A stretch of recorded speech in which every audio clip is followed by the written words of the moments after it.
Hi, this is Jeff Lesher with What's the Point?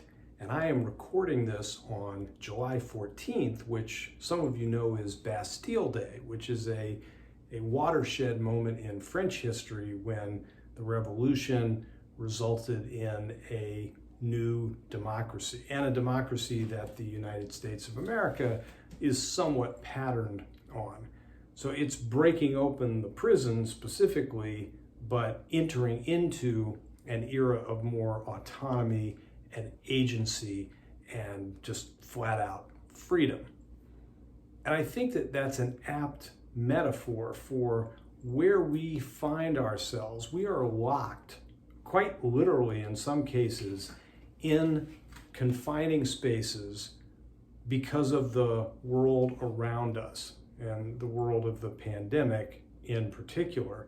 But there's an emotional and psychological component of that as well. We are locked away from the people that we love and some of the things that we love, and that takes its toll.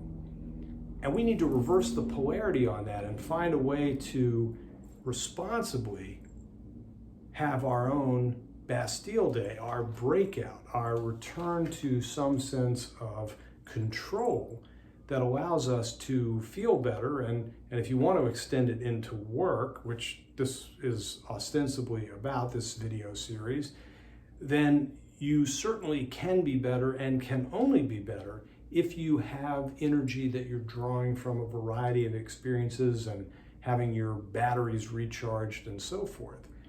Just marking time in a way that distinguishes one day from the next, 1 week from the next, especially in a circumstance where many of us are living and working in the same place, so we never leave work and work never leaves us. I was involved in a podcast interview the other day, and one of the interviewees had this great quote about how technology should enable us to work anytime from anywhere, but not all the time from everywhere.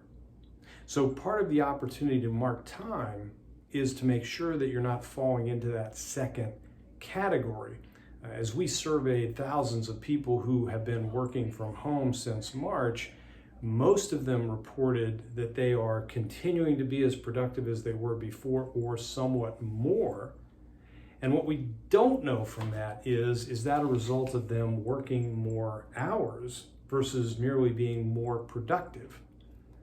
And you can be productive by actually working fewer hours, but certainly the intention that organizations have is not to grind you down to a nub just because you can never get away from work, because at some point that's going to come back to you in a really negative way. So find ways, and it's really important because I said we're now in our 5th month of these circumstances, so we're not going to see them change in a way that you can wait it out. So you need to adapt your habits and your thinking in a way that allow you to get recharged. It's really, really important. And part of that, I think, is not just about marking time, but it's also about embracing the level of certainty that you can have, which is to say, not worry about the lack of certainty that there is about certain things. Act responsibly, and if you'll allow this, hope for the best. So here's an illustration of that in the current context. Wearing a face covering, something that we've come to learn, is important in reducing the transmission of the disease from one person to the other, which includes somebody to you. Okay, so there's absolutely something in it for you, not just being a good soldier, you're also being kept safer.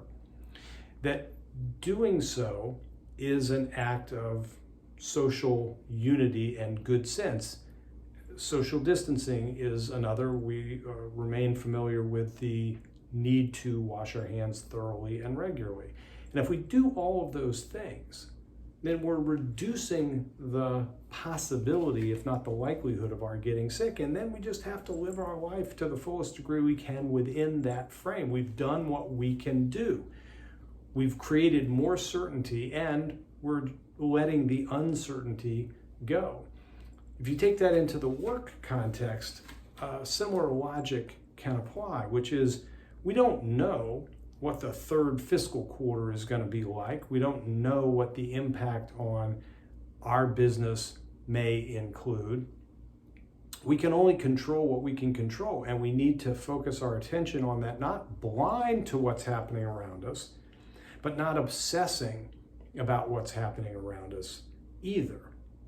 So all those things converge back to this, which is we find ourselves in the situation that we are, that we have, that is going to remain.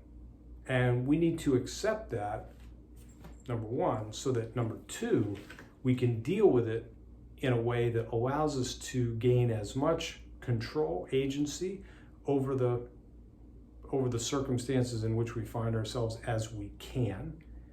And then with that, exercise as much autonomy to be as effective as we can moving forward and maintain, if not grow, peace of mind in the process.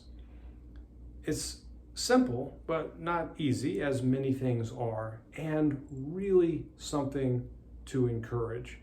So today happens to be the birthday of my granddog, the adorable Percy, who some of you have seen in earlier videos. He's 3, and we'll be acknowledging that today. It's a great way, in a singular way, in the course of a year to mark time.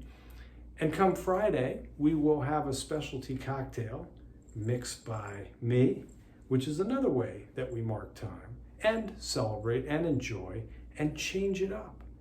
And these aren't huge things, but they're important. Find yours, make it important for you, and be better, because when you are, everything else is, and that is the point.